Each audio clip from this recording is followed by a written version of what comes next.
એનાથી કાંઈ ન થાય, દવાથી ન થાય. અને જો ઓહો હો માય ગોડ, આને હોર્લિક્સ પીધું આમ જોવો, ડબલા ઉપર ડબલા પીધા છે એવું લાગે છે. આવડી નથી શકતો હું, એના પગ સુધી પણ નથી પહોંચી શકતો, એવડી ઊંચી મારી વાઈફ છે. આવી તમે રેશુ સામે ટૂંકા પડો કે નહીં? એટલે કઈ રીતે? ઉપર કપડા નથી નાખ્યા ને? હા, ઉપર નથી નાખ્યા, નીચે જ નાખ્યા. વરસાદ આવ્યો ઓલી સામ પીવા આજ ઘરમાં હું સ્પેશિયલ બન્યું? લાડુ. હા, લાડુ. મેસેજ પહોંચાડવું બહુ અગત્યની વાત હતી. મારું કામ છે તમારા સુધી મેસેજ પહોંચાડવું.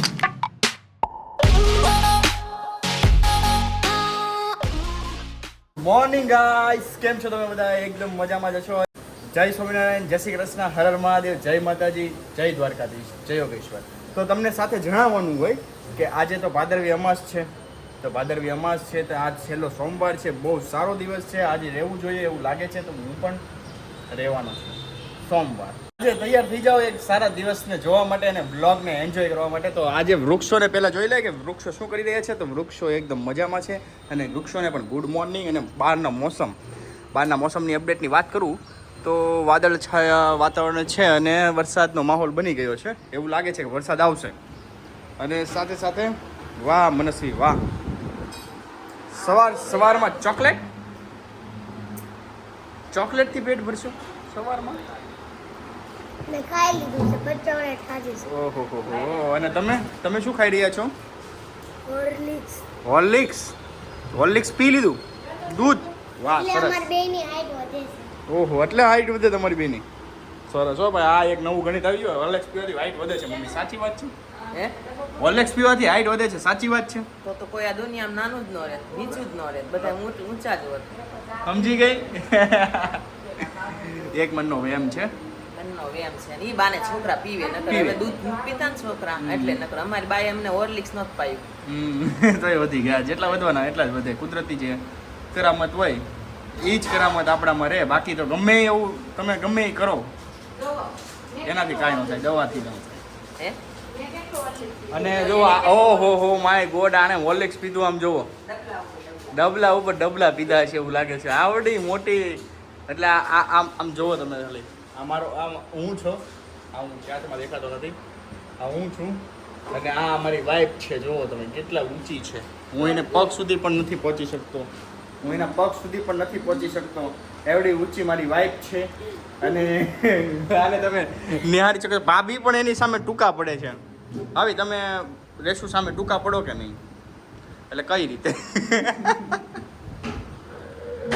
એ ભાભી કઈ રીતે ટૂંકા પડો એમ? આ આવી ગઈ જો. એટલે આ તો ઊંચી થઈ ને હાલે પાછી. એ ભાભી તો કઈ રીતે ટૂંકા પડો? હું થોડીક ટૂંકી પડું, હું એની જેઠાણી છું. હામું આવ્યું છે, હવે લાગે છે યુદ્ધ થવાનું છે. યુદ્ધ શું થાય? તો ચાલો ભાઈ, હું તો નીકળું હવે ઓફિસ તરફ અને ફેક્ટરી તરફ. તો તમે લોકોને રાત્રે જ મળો, ત્યાં સુધી રેશું જોવે આજે શું કરે છે. સરપ્રાઈઝ. હું મારા પપ્પાના ઘરે જવાની છું. શું વાત છે? હા, પપ્પાને ઘરે જવાની છો? તો કાંઈ નહીં, પણ વ્લોગ ત્યાં બનાવજો. ત્યાં બનાવ. હા, ઓકે ત્યાં બનાવીને અપલોડ કરી નાખજો. રેડી? ઓકે. વાગી ગયા છે 11:15 અને જેતુબેનને તો કોક એના ફ્રેન્ડનો ફોન આવી ગયો તો એ કાલના વ્યૂ આપે છે બધા.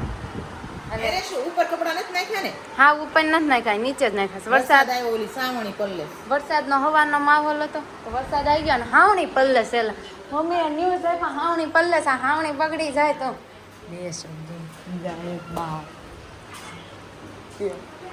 અને આજ કાક સ્પેશિયલ ઘરમાં બની ગયું છે. હું કેવું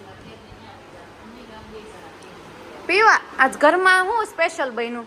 લાડુ. હા, લાડુ. અને તું ક્યાં ગયો તો? પછી પીયું જે કરવા ગયો, પછી ના ચાનો કર્યો. કોણે કરી દીધો? ન્યા કરી દીધો. અરે વાહ, એમ કર્યો? હા, મમ્મા આરે ગયો તો. બાને કરવો છે, આપણે પછી જાશું કાલ. હો, મમ્માએ કર્યો, પિયુએ કર્યો, ફોરી પિયા ગાવી હતી તેણે કર્યો. અને લાડુ ખાવો છે તારે? મેથી પાક ખાવો? ભૂખ નથી લાગી ને ખાતો તો આપણે જમવા બેસી ત્યારે હો છે તમારા પપ્પા હતા હું તો- સરસ વિડીયો બનાવ્યો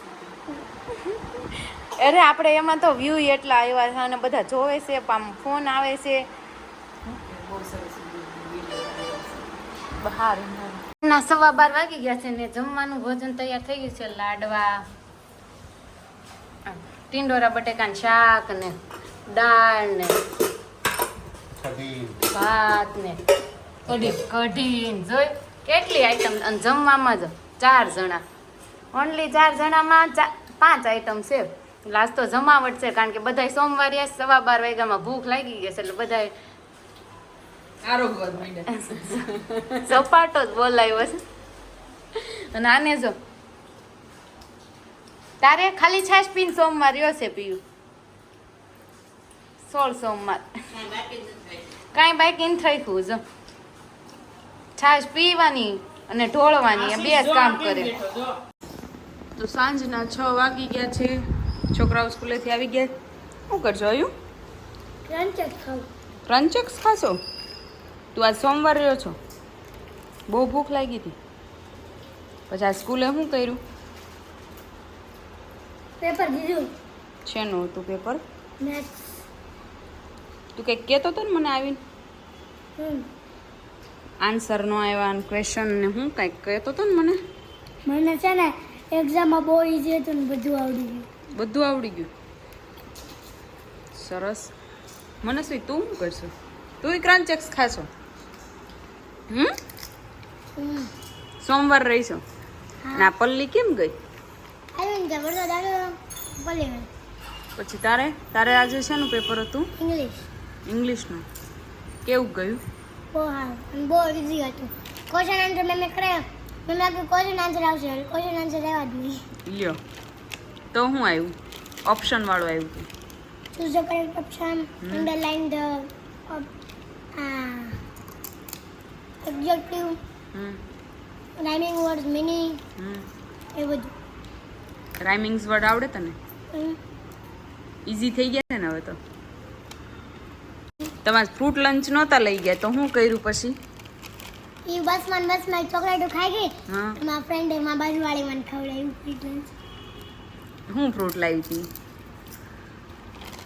વાગી ગયા છે 8:15 અને હવે હું ઘરે આવી ગયો છું અને ઘરે જમવાનું આજે સોમવાર હતું મારે એટલે સાબુદાણાની ખીચડી બહુ મસ્ત બનાવી હતી ભાભીએ અને બહુ મસ્ત રીતે મેં ખાધી છે કેમ કે પેટ ભરાઈ ગયું એટલું ખાધું છે મને નથી લાગતું કે સોમવાર હું રહ્યો છું સોમવારના દિવસે કેવું લોકો કરે ખબર છે નકરું ખાઈ કરે પછી આપણને તો એમ લાગે કે આપણે સોમવાર રહ્યા છીએ પણ હકીકતમાં આપણે ખાવા હાટું રહ્યા છીએ એવું લાગે છે તો આવું સોમવાર ના હોય પણ અમે રહ્યા છીએ તો ભાભી તમે કેટલું આમ આજે આખો દિવસમાં સોમવારે કેટલું ખાધું આમ 100 ગ્રામ 100 ગ્રામ તમે 100 ગ્રામ 100 ગ્રામ બધાએ 100 ગ્રામ જ ખાધું એનાથી વધારે નથી ખાધું બપોરે એક ટાણું કર્યું પછી કાંઈ ખાધું નહોતું પછી સાંજે અત્યારે ભેળ બનાવીને ખાધું ઓહો ભેળ બનાવીને ખાધી સાબુદાણાની ભેળ હતી એકદમ મસ્ત હતી અને કહું છું ને એવી રીતે હતું તો હવે એક અગત્યની વાત એ હતી કે આપણે લોકોને ગઈકાલનો વિડીયો તમે જોયો જ હશે નશા મુક્તિ કેન્દ્રમાં આપણે ગયા હતા અને સંસ્થાના વિચારો પણ આપણે સાંભળ્યા એક મસ્ત પહેલ એ આપણને જોવા મળી અને મને બહુ સારો રિસ્પોન્સ મળ્યો છે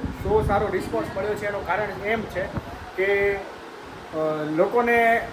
લોકોને સુધી આ મેસેજ પહોંચાડવું બહુ અગત્યની વાત હતી મારું કામ છે તમારા સુધી મેસેજ પહોંચાડવું પણ તમારું કામ શું હતું તમારું કામ એ છે કે એ લોકોને જરૂર છે એ લોકો સુધી તમારે એ મેસેજ પહોંચાડવું તો તમારું કામ તમને ખબર છે મારું કામ મને ખબર છે હું એક ઇન્ફ્લુએન્સર છું હું એક વિડીયો ક્રિએટર છું તો મારું